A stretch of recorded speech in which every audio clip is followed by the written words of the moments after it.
Welcome back. CNBC आवाज पर जारी है प्रॉपर्टी गुरु। हम दे रहे हैं आपके सवालों के जवाब। आशीष जी भी हमारे साथ बने हुए हैं। आप कुछ ईमेल्स हैं जिन्हें हम लेना चाहेंगे। संजय कपूर साहब ने हमें ईमेल लिखा है गुरुग्राम से। प्रोजेक्ट उनका रहेजा वान्या, लोकेशन सेक्टर 99 और साइज उनका है 3 BHK कुछ 1700 स्क्वायर फीट का और 75 लाख रुपए में ये उनके लिए उन्हें पड़ा है। अंडर कंस्ट्रक्शन है और उनका कहना है कि 61 लाख रुपए दे चुके हैं। बिल्डर 80% लगभग पैसा ले चुका है, लेकिन प्रोजेक्ट पर काम जो है वो बंद हो गया। अब यही है कि रियल एस्टेट में इस तरह की जो खबरें होती हैं वो थोड़ी अफसोसजनक होती है, लेकिन इनसे निकलने के क्या रास्ते हैं वो भी हम आपको बताने की कोशिश करते ही रहते हैं। तो रहेजा डेवलपर के साथ कुछ दिक्कतें तो चल ही रही थी आशीष जी। यहाँ पर तो ये प्रोजेक्ट का फंस जाना या काम रुक जाना बहुत आश्चर्य की बात नहीं होगी।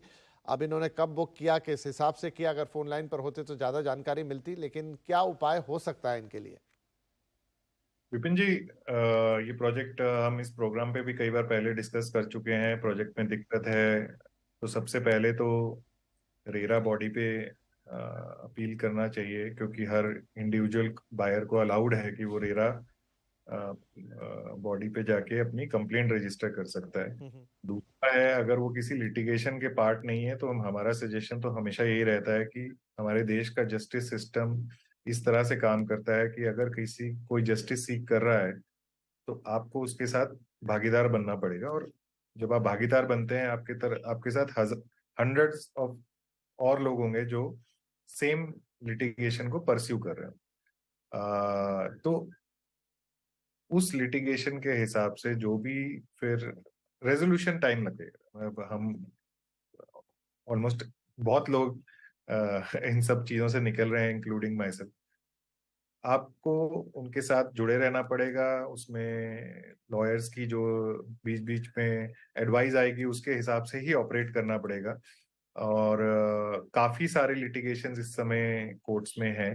और शायद मतलब जो उम्मीद करी जा रही है दिल्ली एनसीआर में कि कुछ ना कुछ रेजोल्यूशन हर जगह पे निकलेगा।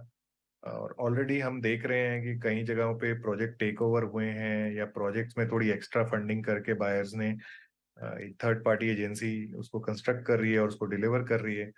और कई और एग्जांपल्स पैन इंडिया लेवल पे हैं, इंक्लूडिंग गुड़गांव में, जहाँ पे हमने देखा है कि डेवलपर बीच में बहुत स्लो हो गया था, लेकिन वो रिटर्न किया अच्छी इंटेंशंस के साथ और उसने प्रोजेक्ट डिलीवर किया है। तो ऐसे में अगर ऐसा पॉजिटिविटी होता है तो आपको अप्रिशिएटेड प्राइस ही मिलेगा, क्योंकि द्वारका एक्सप्रेस वे की कैचमेंट में ये प्रोजेक्ट है और द्वारका एक्सप्रेस वे बहुत तेजी से प्राइस राइज हुआ है उस लोकेशन में। पर एज ऑफ नाउ अगर आपको कुछ एक्टिविटी नहीं दिख रही है, बिल्डर से कोई सपोर्ट नहीं है, तो आपको कोर्ट्स को अप्रोच करना चाहिए और किसी ना किसी ग्रुप के साथ जुड़ के ही अप्रोच करना है। कि अकेले आदमी के है भी लिए नहीं। एपिटाइट और पेशेंस होना, बहुत अंडरस्टैंडिंग होना ही बहुत बड़ी बात है, मतलब इन जी। सब चीजों। तो संजय साहब, अनफॉर्चुनेटली ये है कि इस तरह के भी प्रोजेक्ट हैं देश में। एक कह सकते हैं कि देश का रियल एस्टेट सेक्टर जो है ट्रांजिशन के दौर से गुजर रहा है और एक लंबा ट्रांजिशन है, जहां पर पोस्ट रेरा ईरा में हम बैठे हुए हैं।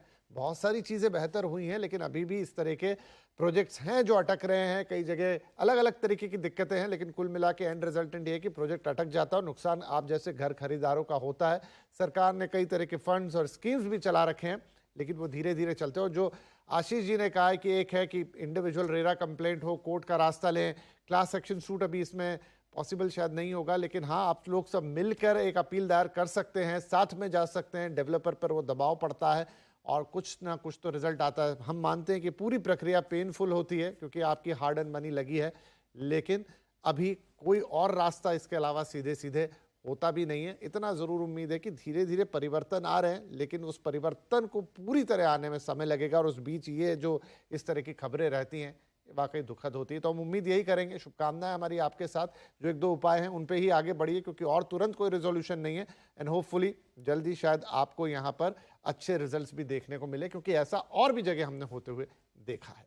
चलिए, इसी उम्मीद के साथ आशीष जी, हम आपका भी शुक्रिया कहेंगे। आपने वक्त निकाला, हमारे दर्शकों के सवालों के जवाब दिए, एक रीसेंट इंसाइट दिया हमें रियल एस्टेट मार्केट के लिए। बहुत बहुत धन्यवाद, आप कार्यक्रम में पधारे। और इसी के साथ दर्शकों का भी शुक्रिया, आप हमेशा हर हफ्ते हमारे साथ जुड़ते हैं। बहुत खुशी होती है जब आप अपने सवाल, अपने मेल्स, अपने क्वेश्चंस हमें भेजते हैं। पूरी शिद्दत के साथ ये भी रहता है कि हम उन्हें जवाब दें, उनका जो भी प्रॉब्लम है उसका सॉल्यूशन निकालने की कोशिश करें। तो pg@moneycontrol.com पर अपने सवाल हमें भेजते रहिए फ़ोन नंबर के साथ, ताकि हम उन्हें अपने एक्सपर्ट तक पहुंचाएं और बेहतरीन से बेहतरीन सॉल्यूशन आपके लिए लेकर आएं।